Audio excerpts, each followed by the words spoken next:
साम सदाशिव दर्शिकों, मैं भगवान शिव का पुत्र सदाशिव आपको नमन करता हूँ। कार्तिक मास के इस 5वें अध्याय में आपका हार्दिक स्वागत है।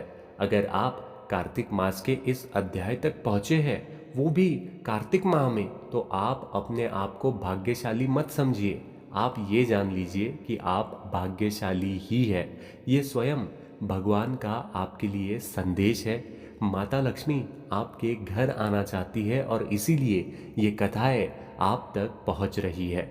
मैं आपसे ये भी निवेदन करना चाहता हूँ कि अगर आप इन कथाओं को दूसरों के साथ में व्हाट्सएप वगैरह पर भी शेयर करते हैं, तो इन कथाओं के फलस्वरूप में आपको बहुत पुण्य मिलता है। और कार्तिक मास के अध्याय से जिस व्यक्ति को जो पुण्य मिलता है, वो बहुत ही श्रेष्ठ पुण्य होता है। ऐसा मैं नहीं कहता, ऐसा स्वयं इन अध्यायों में कहा गया है। अब अगर आप इस 5वें अध्याय तक पहुंचे हैं, तो इस मायावी जगत से दूर आप इस 5वें अध्याय का पूरा श्रवण अवश्य कीजिएगा। आइए शुरू करते हैं। कार्तिक मास व्रत कथा के 5वें अध्याय में राजा पृथु से नारद जी ने कहा कि अश्विन मास की शुक्ल पक्ष एकादशी से शुद्ध होकर कार्तिक मास का व्रत करना आरंभ करना चाहिए। अब ऐसा उन्होंने क्यों किया, आइए जानते हैं विस्तार में।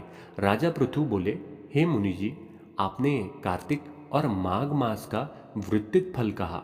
अब इसको विधिवत स्नान की विधि, नियम और उद्यापन की विधि भी आप हमसे अवश्य कहिए। नारद जी ने कहा कि आप विष्णु भगवान के अंश से उत्पन्न हुए हैं, अतएव ये बात आपको मालूम ही है। तथापि मैं यथोचित विधान आपसे कहता हूँ, उसे सावधान मन से सुनिए। अश्विन मास की शुक्ल पक्ष एकादशी से शुद्ध होकर कार्तिक मास का व्रत करना आरंभ करना चाहिए। इस व्रत को करने वाला सर्वदा रात्रि के चौथे प्रवर में उठे, जल का पात्र लिए हुए गांव से बाहर पूर्व अथवा उत्तर दिशा में जावे। हमेशा दिन में अथवा सायंकाल को कान पर जनुए चढ़ाकर, पृथ्वी पर तृण को बिछाकर, सिर को कपड़े से ढककर, फिर मुंह को यतपूर्वक बंद कर थूक तथा श्वास को रोक कर मूत्र का त्याग करे। रात्रि के समय में दक्षिण मुख बैठकर मलमूत्र का त्याग करे।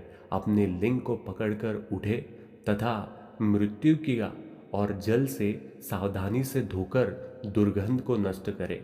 तब शौच क्रिया पूर्ण करे। एक बार लिंग में 3 बार हाथ में, फिर शिष्य तथा हाथ में 2-2 बार, 5 बार गुदा में और 10 बार बाएं हाथ में, दोनों हाथों में 7 बार मिट्टी लगा लगाकर अच्छी तरह जल से धोए। ये शौच विधि गृहस्थों के लिए कही गई है। ब्रह्मचारियों को दुनी, वान प्रथा को तिगुनी और सन्यासियों को चौगुनी अधिक शुद्धि करनी चाहिए। जो शुद्धि की विधि दिन में कही गई है, उससे आधी शुद्धि रात में होनी चाहिए। इसमें भी औधी, आतुर और इससे भी आधी विधि यात्री को करनी चाहिए। शौच कर्म में रहित मनुष्य की, जो मनुष्य मुख्य शुद्धि दातुन नहीं करता, उसके सब मंत्र निष्फल हो जाते हैं। अथवा दांत और जीभ को बलपूर्वक स्वच्छ करना चाहिए। हे वनस्पति, तू आयु, बल, कीर्ति, तेज, प्रभा, पशु, संपत्ति, ब्रह्म ज्ञान, बुद्धि, विद्या हमको दे। ये मंत्र पढ़कर दातुन वृक्ष से ग्रहण करे। ये मंत्र कहकर दूध वाले वृक्ष से 12 अंगुल दातुन लेकर करे तथा श्राद्ध और व्रत के दिन न करे। प्रतिपात, अमावस्या, नवमी, छठ, रविवार, चंद्र तथा सूर्य के ग्रहण में दंत धावन कदापि न करना चाहिए। कंटीले पेड़, कपास, पीपल, रेड़ और निर्गंध वृक्षों की दातुन नहीं करे। तत्पश्चात फूल, माला, चंदन और पान इत्यादि पूजन सामग्री लेकर प्रसन्न मन होकर भक्तिपूर्वक विष्णु गवन अथवा शिवजी के मंदिर जाए। वहाँ देवताओं का अर्घ्य, आचन्य आदि वस्तुओं से अलग अलग पूजन कर प्रार्थना तथा प्रणाम कर नृत्यन मंगल कृत्य करे। फिर ताल, वेन, मृदंग आदि को बजवाए, गाँव और नर्तकों के साथ नाचे। फिर माला, चंदन, तांबूल दीको से उन गायों का भी पूजन करे जो गाय वहाँ आए हो। क्योंकि देवस्थान में गाने वाले में साक्षात विष्णु भगवान की ही मूर्ति है। ये सत्ययुगतिकों में विष्णु भगवान को तपस्या योग और दान द्वारा प्रसन्न करते थे। किन्नर कलयुग में अनुरग सहित भगवान दुग्नगान है। भगवान को प्रसन्न करने के लिए प्रधान इन्हें माना गया है। हे राजन, मैंने एक बार विष्णु भगवान से पूछा था कि आप अधिकतर कहाँ रहते हैं। ये सुनकर विष्णु भगवान ने कहा, हे नारद, मैं बैकुंठ में अथवा योगियों के हृदय में भी नहीं रहता, अपितु जहाँ मेरे भक्त मेरा गुणगान करते हैं वहाँ मैं अवश्य रहा करता हूँ।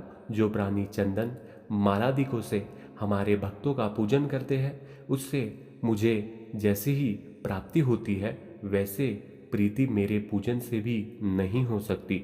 जो मूर्ख पुराणों की कथा तथा मेरे भक्तों का कीर्तन सुनकर उसकी निंदा करते हैं वे मेरे शत्रु सदृश होते हैं। शिरीक्ष धतूरा के गिरिजा चमेली केसर कंधार मदार तथा को कनेरे के फूल और अक्षतों से विष्णु भगवान की पूजा नहीं करनी चाहिए। अड़हल कंद शिरीष जूही मालती केवाड़ा के पुष्प से शिवजी का पूजन नहीं करना चाहिए। लक्ष्मी की अभिलाषा करने वाले पुरुष को चाहिए कि तुलसी पत्र से गणेश जी की, दुर्वा से दुर्गा जी की, अगस्त के फूल से सूर्य नारायण की पूजा न करे।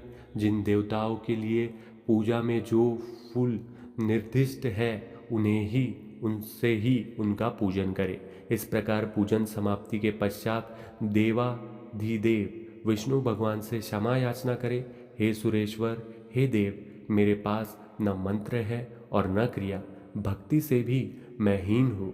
जो कुछ भी आपकी पूजा मैंने की है आप हमारी उस पूजा को पूर्ण करें।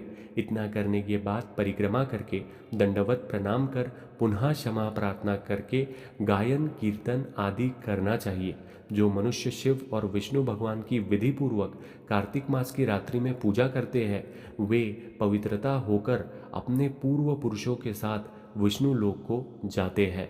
तो इस कथा में हमने ये जाना है कि कैसे हमारे लिंग को और हमारे पूरे शरीर को हमें कार्तिक मास के दौरान शुद्ध करना चाहिए और भगवान विष्णु और भगवान शिव की पूजा करनी चाहिए।